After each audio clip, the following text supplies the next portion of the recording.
Welcome to Wickerson Studios. If you know me, you're starting to find that I'm slipping into my humorous ramblings in these videos, and I hope you find them interesting. I'm trying to keep them under 15 minutes, and my scripts are getting a little longer, and you're going to see one that I'm very happy with. It was an earlier one I did, I guess this year, maybe last year, but I think it was this year.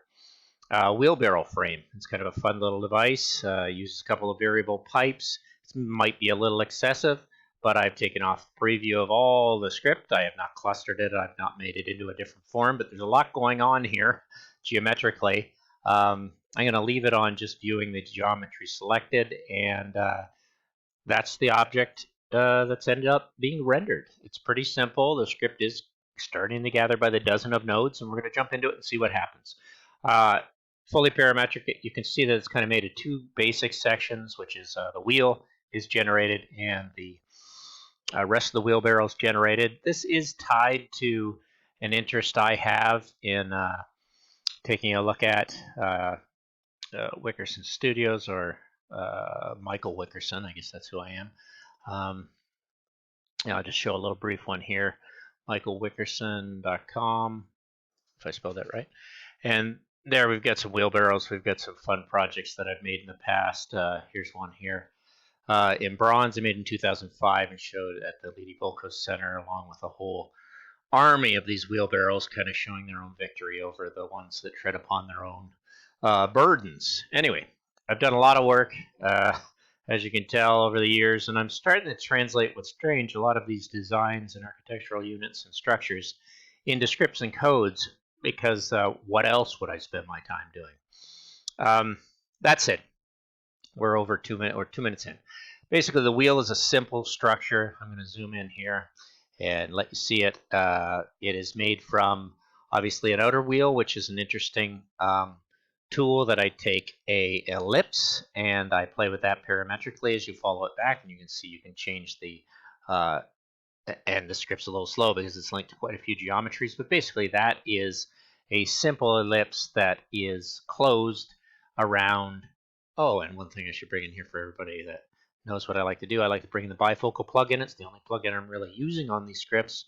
You can see that I've got this ability to kind of wrap that around and loft it using my loft options around those curves. And that's the outer part of the curve. If we go down here, we'll see this is the axle, which is a pretty simple device, a plane that's related to points on plane. As I change it, I probably don't want to play with too much of that.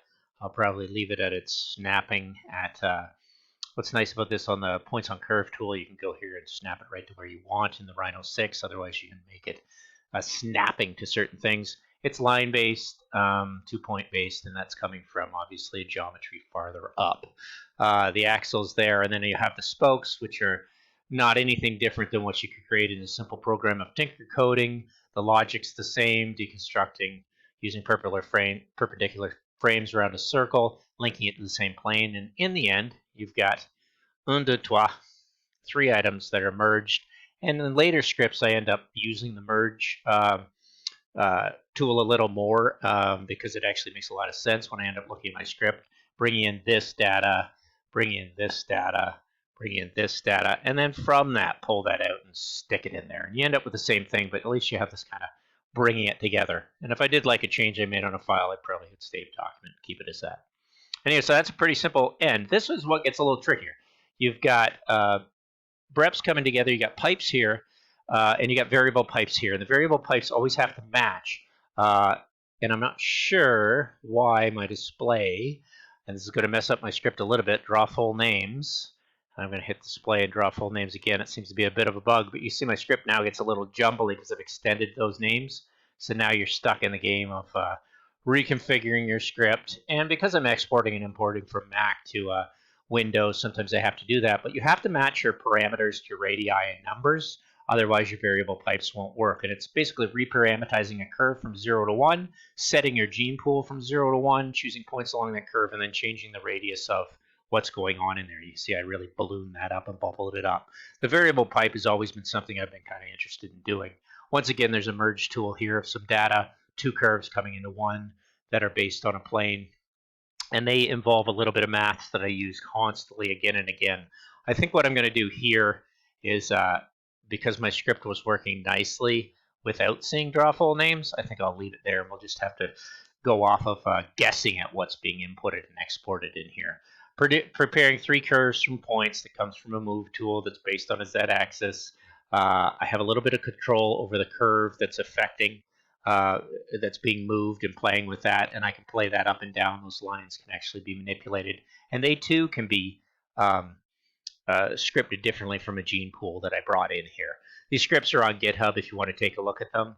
I am a sucker for the math tool, and that's one that I, in an earlier video, a couple earlier than this, I showed how you could basically take the point and go from your addition and your multiplication to your addition, deal with sine and cosine tools with a range and domain, and you basically grab all of these, and it's not by hitting your middle wheel button. You can always cluster those, and you make them a tool that actually I have brought in already into my maths, this tool right here, which is a my favorite trig tool 01. So if I brought that in, it would have done basically the same thing as what clustering this does. If you double click on it, you'll see what that cluster information. When you find yourself making the same scripts again and again, choose to cluster, and it should simplify things for you. I'm going to go back, and I'm just going to hit a little, because it's an older script and I like to see progress. I'm going to go back to opening that up in my script. I think I went a little too far.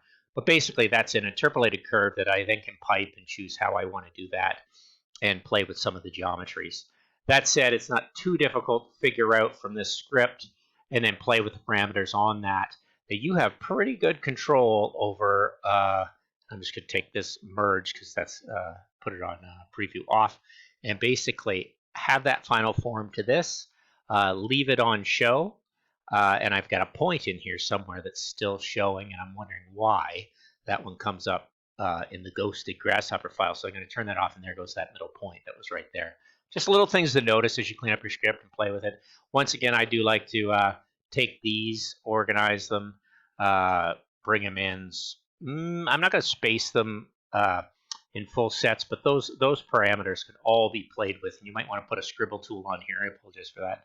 Select those, and as long as you're on one, you can move it. You could say play with those, and you could say bake this form. But all my scripts kind of take the same pattern as you become accustomed to the speed of my voice and what I actually like to play with, and might be interesting in learning modeling for Rhino. You can jump in here, and obviously my bottom object was the wheel, so I can go in here and play with a number of spokes. Obviously, that's probably diameter. Anything that's set between float between 0 and 2 is usually linked with radians and linked with ideal in radians with a pi. So if I follow that, I'll probably hit a pi tool. I didn't. I just hit a radius that it automatically is set to radians, and then you have to bring it out as pi degrees if you want to. The wheel band thickness is something I can play with, the height and width of that, and I'm really just playing with. What's interesting is you could bring in any object to loft around this curve, which means I could have whatever irregular shape I wanted being lofted around there for the shape of the wheel. So it's not something you have to stop at the script. You can actually import other meshes and geometries to see what happens. And that's the best thing to do, is grab somebody's script, play with it until you figure it out. The gene pools are farther along here, and they can be treated as kind of number sliders, but which is what they are, but they get pretty jumbled if I was to haul all these back. You can see I played with a few there. Actually, I must have clicked something within there and pulled that back in its small stage. Use your scroll to see where you're going. You could pull these back as number sliders, but since they're so obviously pink and bulky, it's not hard to know. I could go there and work with a gene pool. There's a reason maybe why they're so striking for data changing. And you can still go in there and you can play with a lot of these forms. When I start playing with the maths, you're going to find the maths are some of the most exciting thing to do, because watch the geometry change of, no, that's just spacing. That's not so exciting. I've got a multiplier here that's not too exciting, but as I start to bring that out, I can really play with the sine and cosine of those curves. And I think it's up for the artist and designer to find out what they like. You can really cripple this thing and make it very awkward.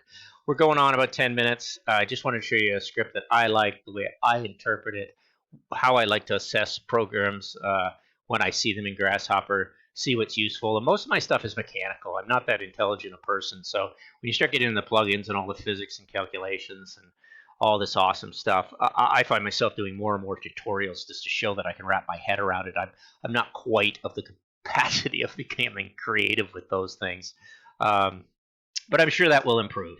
So that's a lot said in 10 minutes. It's a fun little script. I've changed the shape of it that I don't really like it, but it is fun to work within all four frames, what you like, and then I always end my script either by blocking off my parameters into a group that says play with me, and I also like to grab my bake tool and bring in a scribble tool and say, and also group in the scribble tool that says bake me.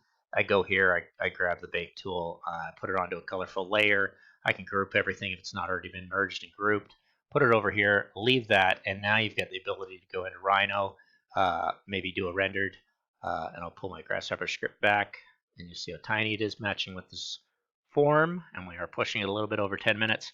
I do like to throw this one into technical top view all the time. Don't ask me why. I like to throw this one into pen, and I like to throw this one into artistic. Oh, not Arctic, artistic. And there you go. You got something to kind of look at. Think of your renderings. I do love Rhino. I've been thinking of other programs, but just the ability of grabbing this and making it 2D in so many plans and pulling drawings out of it for somebody that drew, in my mind, very parametrically my whole life.